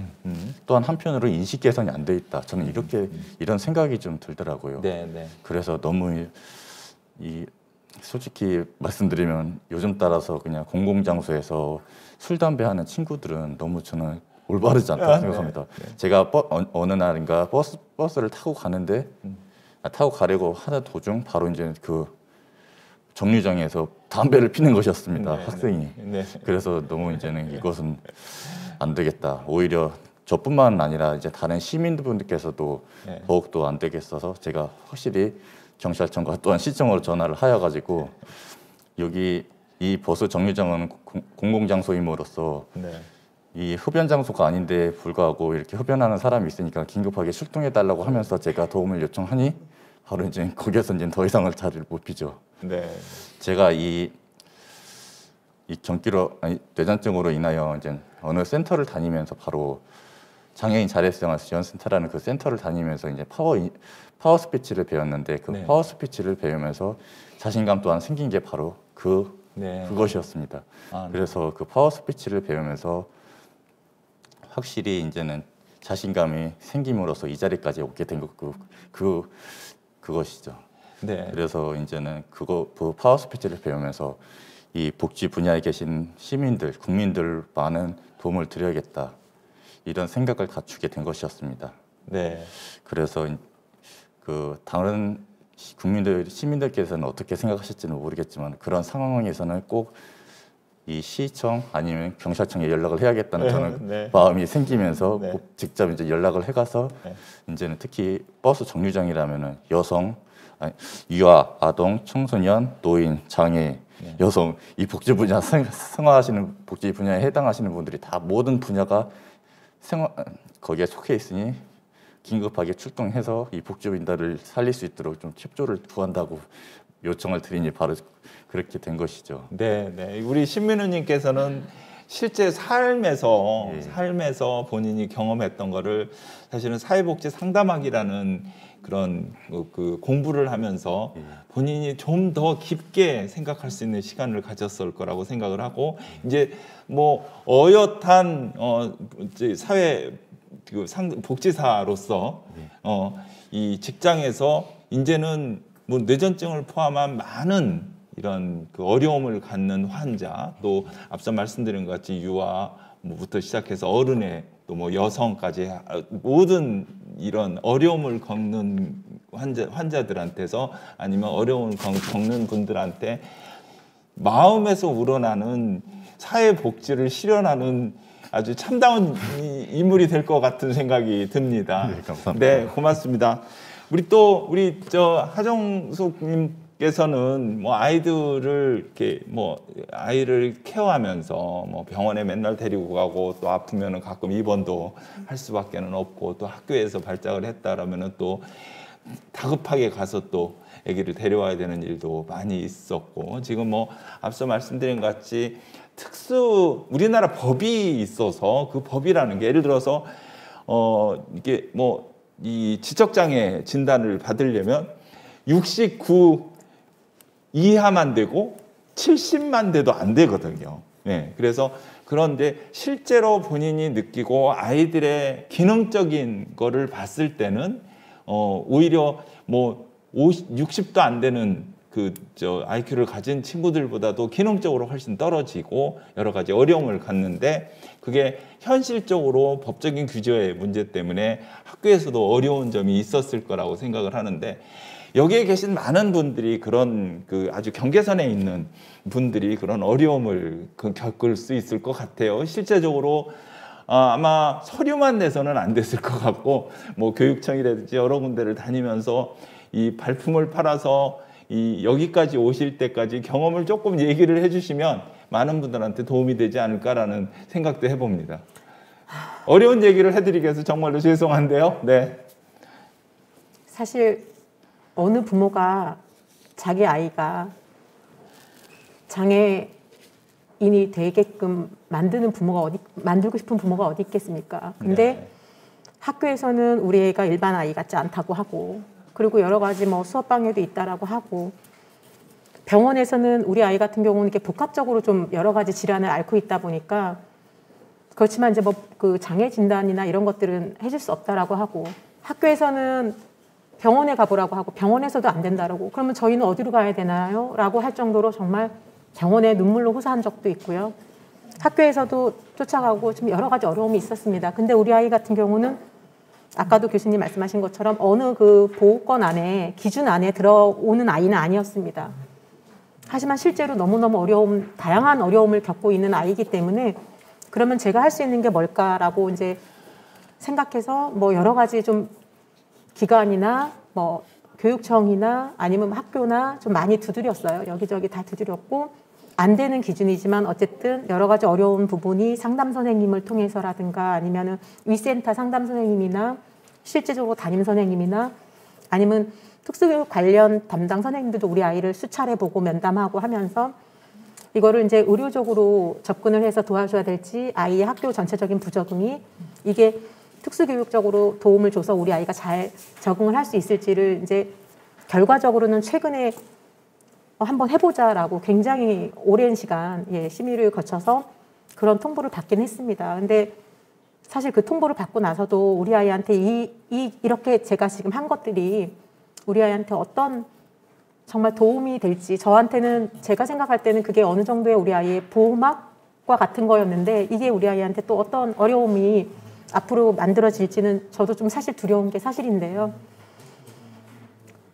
사실 너무너무 그동안 너무너무 지금 힘들었던 것들이 많았기 때문에 학교에서도 상처를 받았고 그러면서 저도 지금 심리치료를 받아야 될 만큼 약물치료를 권유받을 만큼 지금 굉장히 여러 가지로 심적으로 저도 잠도 못 자고 불안도가 너무 올라오다 보니까 어려운 게 사실이에요. 하지만 안 되는 기준이었지만 정말 진심으로 어려움을 호소했고요.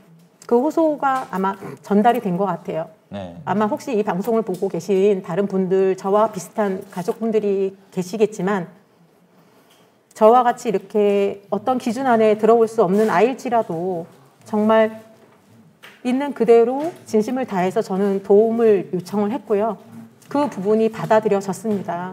그래서 일단은 우리 아이가 저는 학교 생활을 잘하고 그리고 친구들하고 잘 어울리고 정말 좋은 친구 단 한 명이라도 그 한 명이 없었거든요. 그래서 여러 가지 뭐 짝치료라든가 그룹치료라든가 심리치료 자존감 형성을 위해서 그룹치료도 하고 있고 할 수 있는 모든 것을 하고 있다라고 좀 교육청에 어필을 했고요.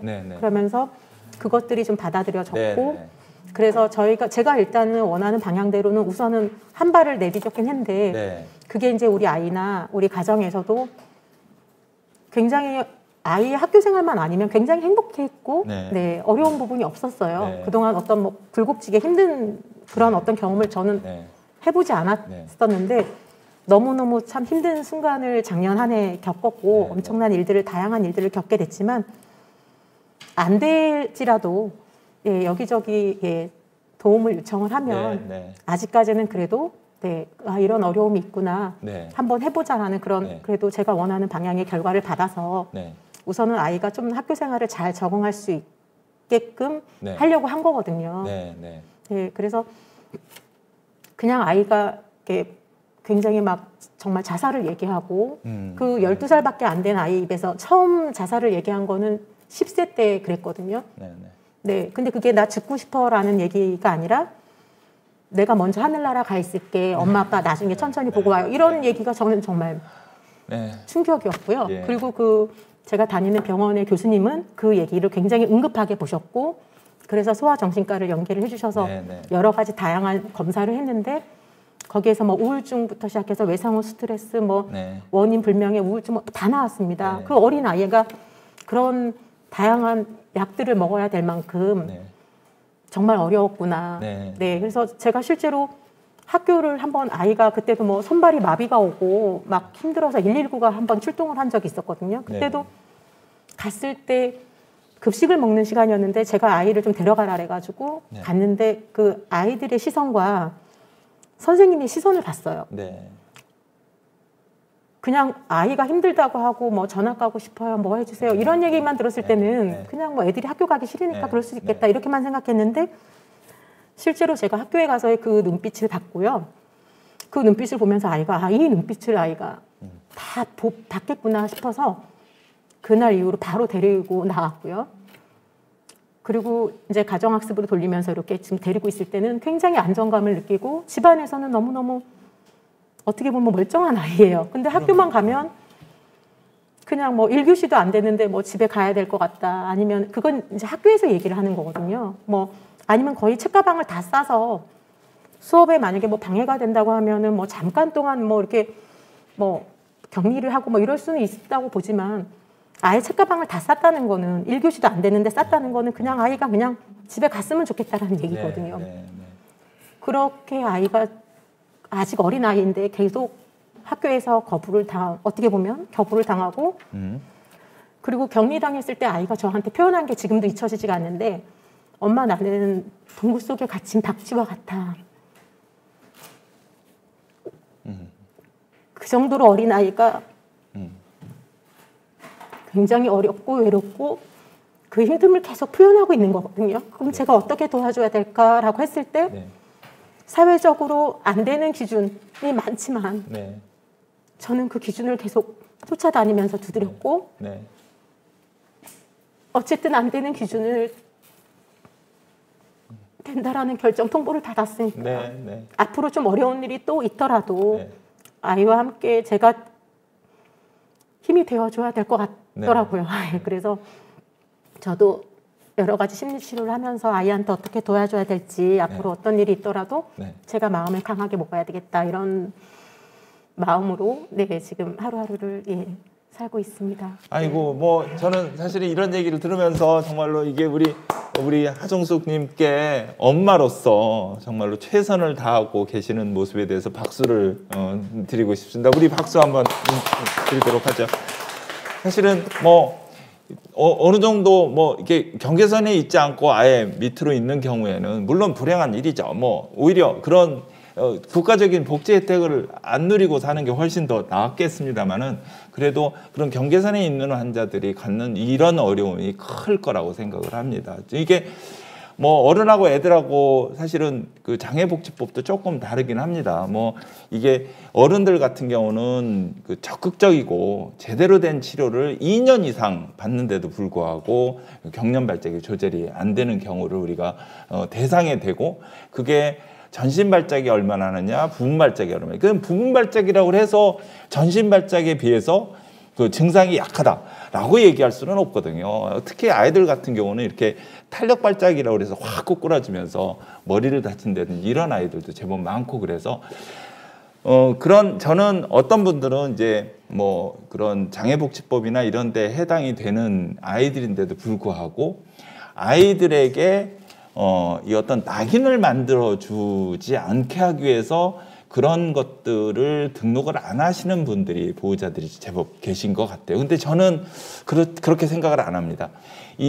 그런 장애복지법이나 이런 것들은 이 국가에서 주는 복지 혜택이거든요. 그리고 이거는 보통은 뭐 2, 3년 주기로 해서 진단을 받고 나서 나중에 증상이 개선이 되고 증상이 없어지고 병이 완치되면은 떼서갑니다. 유지를 할 수가 없어요. 내가 갖고 싶어도 유지를 할 수가 없고, 무슨 그게 뭐 어떤 분들은 호적에 뭐 빨간 줄이 올라간다든지 이런 말씀을 하는데 절대로 올라가지 못합니다. 그래서 그게 기록이 남지 않습니다. 그래서 그런 것들을 적극적으로 좀 잘 하시는데, 다른 질환과 달리 뇌전증은 증상이 한 달에 몇 번 어떤 발작이 있는지를 가지고 기준을 정하다 보니 사실은 의사들도 그런 것들을 증명을 보일 수가 없잖아요.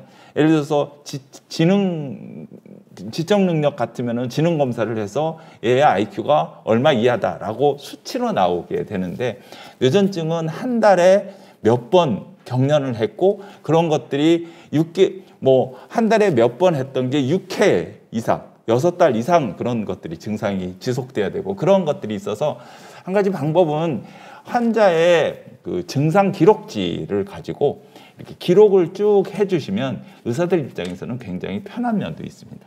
그래서 그런 걸 가지고 적극적으로 이런 장애복지법이라든지 이런 것들을 두드리시고, 또 정신과 치료받는 거에 대해서 우리나라에서 지금 이제 저희 강의가 저희 세션이 끝나고 두 번째 세션에는 우리나라에서 아주 유명한 오은영 박사님을 모시고 어떻게 뇌전증 환자들이 슬기로운 뇌전증 생활을 할 건지에 대한 말씀을 드릴 텐데, 이 정신건강의학과적인 증상을 같이 가지고 있는 친구들이 다른 질환에 비해서 제법 있습니다.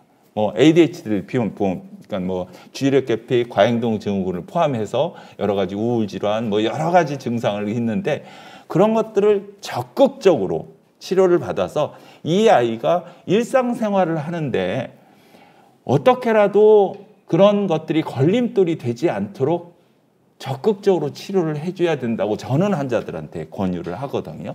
그래서 다음 세션에 이런 그 가족과 학교 생활, 가정 생활을 어떻게 할 건지 우리 오은영 박사님 모시고 같이 들어보는 시간을 가질 텐데, 그때 질문도 해주시고 할 텐데 적극적인 치료를 해주시고, 지금 우리 하정식님께서는 그런 여러 가지 의료적인 거, 사회적인 거, 복지적인 거를 다 본인이 뛰어다니면서 여러 가지 노력하셨던 거에 대해서 한편으로는 의료인 입장에서 죄송하기도 하고, 또 한편으로는 의료인 입장에서 감사의 말씀을 전하고 싶은 생각이 듭니다. 시간이 저희가 많으면 아마 오늘 하루 종일 얘기해도 끝이 없을 것 같긴 한데, 이제 5분밖에 안 남아서 조금은 마무리하는 시간을 갖도록 하겠습니다. 그동안 우리 신민우님께서 먼저 계속 얘기를 해주셔서 이제는 조금 순서를 바꿔서 우리 하정숙님께서 앞으로 우리 뇌전증이 있는 환자들을 우리가 뇌전증 지원센터, 협회, 학회, 정부, 또 이런 것들을 하려면은 정치권도 움직여야 되고, 또 정부도 움직여야 되고, 사회적인 통념도 만들어내야 되고, 그런 여러 가지 굉장히 복잡한 그 과정을 겪어야 되지 않습니까? 바람이 있으면 뭐가 있는지 한 말씀 해주시면 좋겠습니다.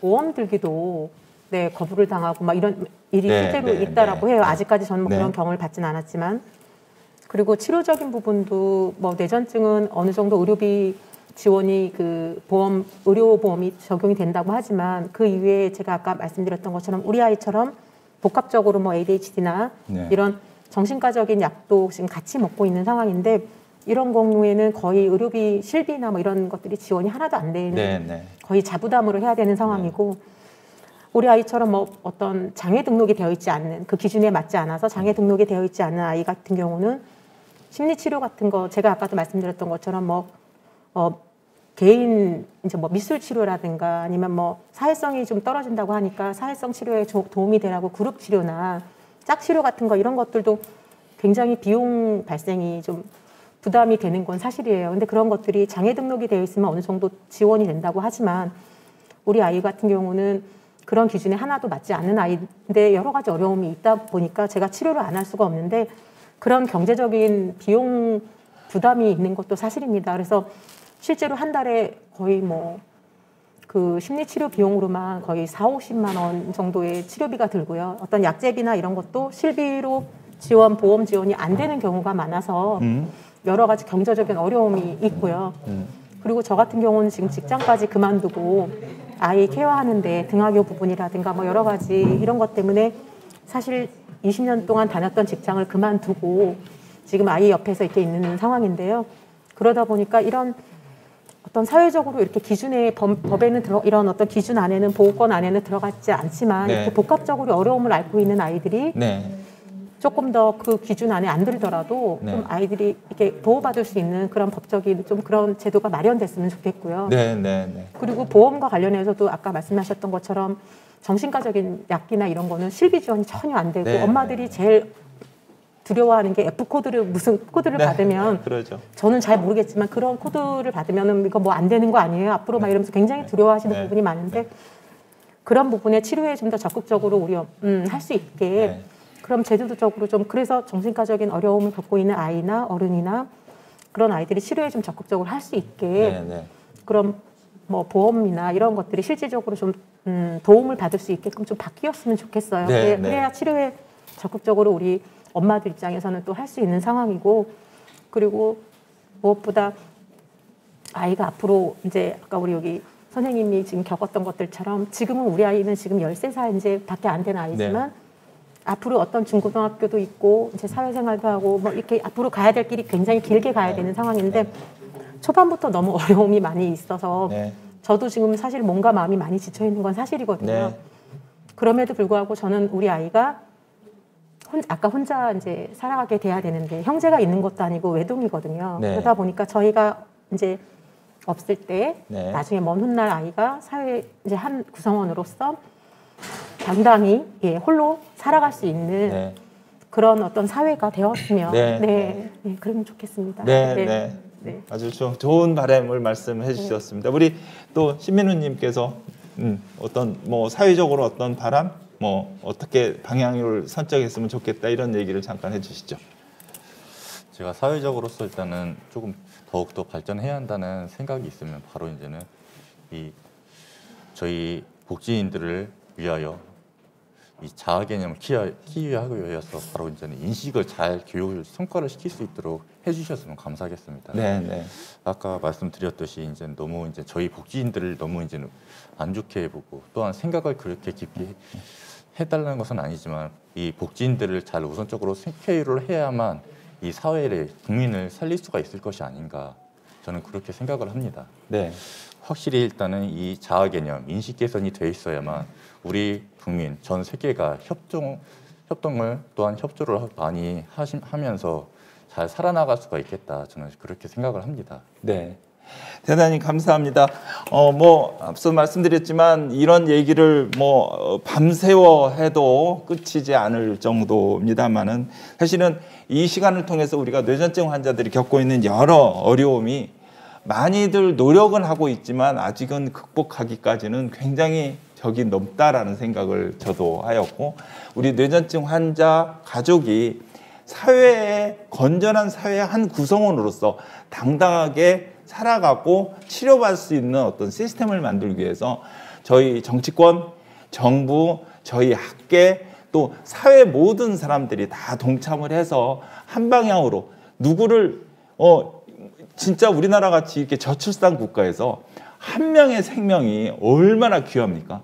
그런 그 생명들을 나중에 커서 건강한 사회인으로서 살아갈 수 있도록 저희가 만들어주는 책무를 여기 앉아있는 저를 비롯해서 여기에 계신 모든 분들이 다 같은 목적을 가지고 해야 된다라고 생각을 합니다. 귀한 걸음 해주신 두 분께 너무 감사를 드리고 이 많은 분들이 이 오늘 심포지엄에 참석을 해주셔서 감사드리면서 세션 오늘 마치도록 하겠습니다. 고맙습니다.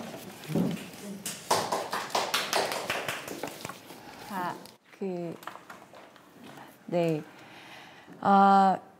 제가 들으면서도 너무 울컥해가지고 저도 많이 울게 되는데요. 제가 항상 상담을 할 때마다 울게 되고, 저희 환자뿐만 아니라 보호자분들 말씀하실 때도 그 감히 어려움에 대해서 제가 감히 말을 할 수 없을 정도로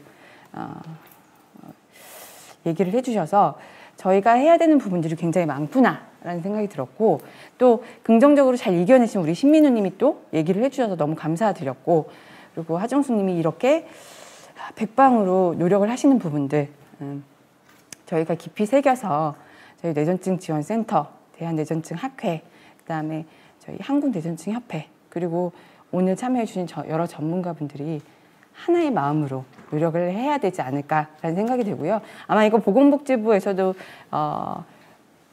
시청을 하시겠다라고 하셨었는데, 이런 부분들이 개선이 돼야 된다는 생각이 들고, 또 단 한 번도 이렇게 뇌전증 환자와 보호자가 이렇게 속마음을 얘기한 그런 기회가 적었기 때문에 더 저희가 발전을 해야 된다는 생각이 듭니다.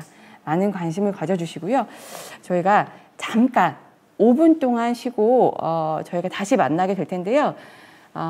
저희가 그 시스템적인 부분에 있어서 조금 변경이 있을 것 같아서요. 여러분들 그 저희가 실시간 그 채팅창에 저희가 이제 줌으로 주소를 좀 옮겨서 여러분들이 그렇게 학수고대하고 여러 질문들을 많이 해주셨던 오은영 박사님을 만나기 위해서 저희가 줌으로 좀 이동을 해서 진행을 하려고 합니다.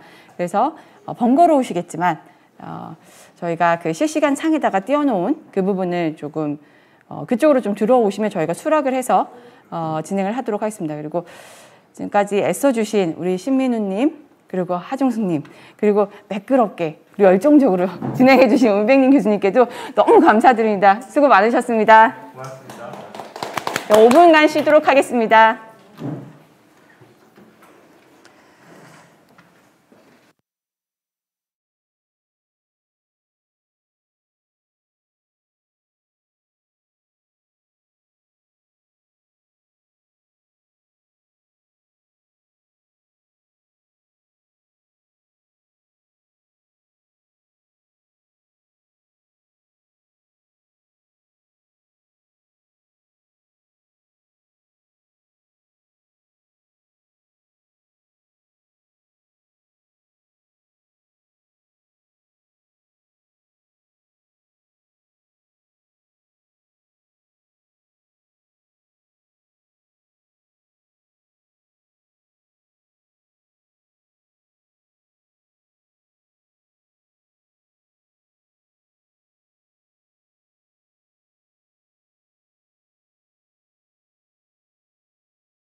네, 오래 기다리셨습니다. 제가 5분인데 50분 같이 느껴지셨죠?